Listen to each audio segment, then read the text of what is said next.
Ay nanilok diri nga murag way kaon no. Way kaon siya nagnilok. Wait tayo ng ano guys, ubi flavor. Sold out ang ating cookies and cream. Sold out.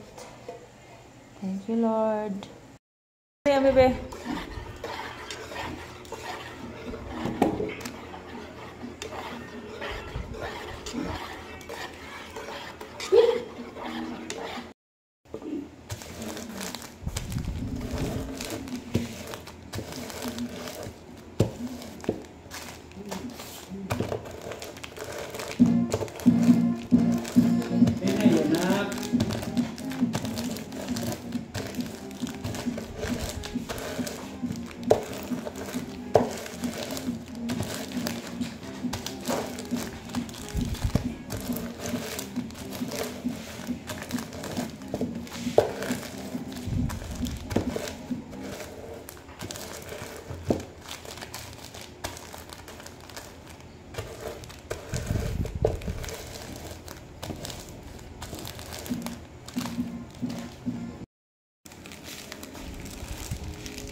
Reply anak.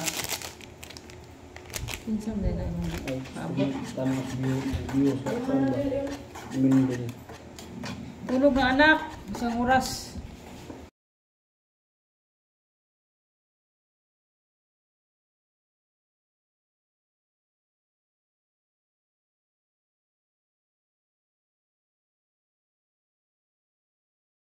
Hello guys, good evening. Good evening sa inyong lahat guys. Welcome back sa aking channel guys. Kumusta na kayo guys? Today is January 10, Friday guys. So, hindi ako ilang araw akong hindi nakapag-vlog guys. So, ako ay busy sa aking monkey business guys. So, share ko lang guys ang week. Bali week na kasi hindi ako nakapag-vlog talaga ng maayos guys. So share ko ang kabisihan ko pag uwi ko sa trabaho guys. Pagdating ko sa bahay every night ako ay magawa ako ng ice candy. So since nung Sunday guys, anong pitsa yun sa Sunday? 5. So January 5 Sunday ng gabi ako ay nag-start maggawa ng ice candy guys. Ang unang ginawa kong flavor guys ay cookies and cream na cream o biscuit guys. So nabinta na yan na siya pagka Martes ng araw guys, kasi pagka Monday ay hindi pa siya naggahi. Hindi pa siya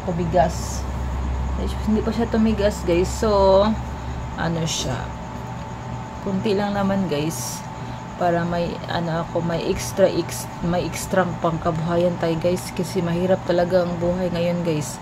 Marami akong babayarin, so kailangan this year guys ako ay magkaroon ng extra income guys. So hindi ako talaga nakapag content ng maayos guys, kasi hindi ko pa siya pakita ko yung buong guys pag mano na siya. ma-plaster na siya, ma-organize ko na siya guys.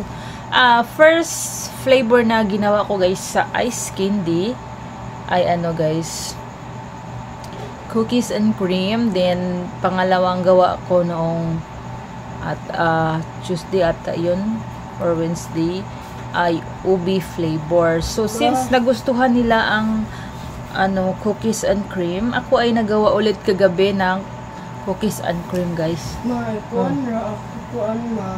Pag sudlay ka kanang bili makakuan ka nang hilamos na ka.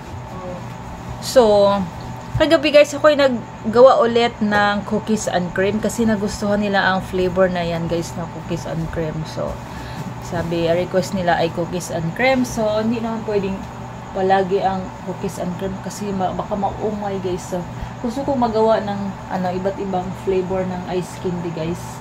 So kagabi ako ay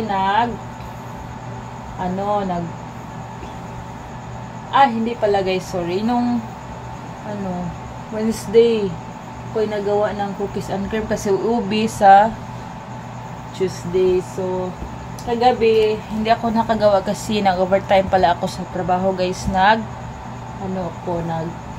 man eh? kanang bili pa ko ng bangs. Pala ako guys, nag-overtime pala ako sa trabaho kahapon. Kagabi na ako nakauwi, hindi ako nakagawa ng ice candy dahil overtime ko sa trabaho.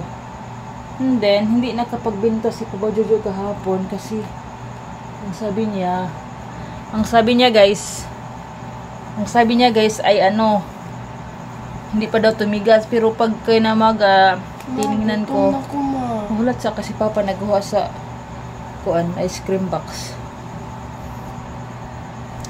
Hindi nakabinta kasi sabi niya nag-burn out ng 30 minutes. So pagka umaga naman guys ay may matigas na pero hindi lahat. So hindi tayo nakapabinta gahapon kasi hindi na ito na iulabay igawas mana kong piso sana ba tayo hindi siya nakabinta, so wala tayong kita kahapon guys. So ngayon ay dinisplay niya kanina sa tindahan nila Papa tingnan natin mamaya guys kung na kinuha pa niya ang guys ice candy box. Tingnan natin kung naubos ba ang dineliver niyang ice candy. And then last Sunday din guys ako ay nagawa ng pastillas again. Talaga ako ngayon year guys. Kailangan ko this year hopefully makakaya sa aking katawan ay ako productive na year for me guys kasi marami ako mga babayaran tabat bayaran guys. Palihog pa na. Tangin na lang basurahan gitay. Gutom na ko. Badung nas Papa lagi.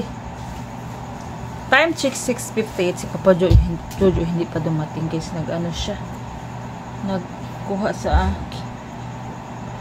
candy box. Gutom na daw si Princess. And then ang ulam namin ngayon guys ay tortang talong. Yung talong guys ay since last month pa yan guys nung December 31 nung naghapunan kami Mama, binigyan ako ng guys talong. So may ulam kami ngayon na tortang talong. So hindi ko siya naluto kaagad guys kasi mayroon naman akong na-stock na ulam sa rep guys.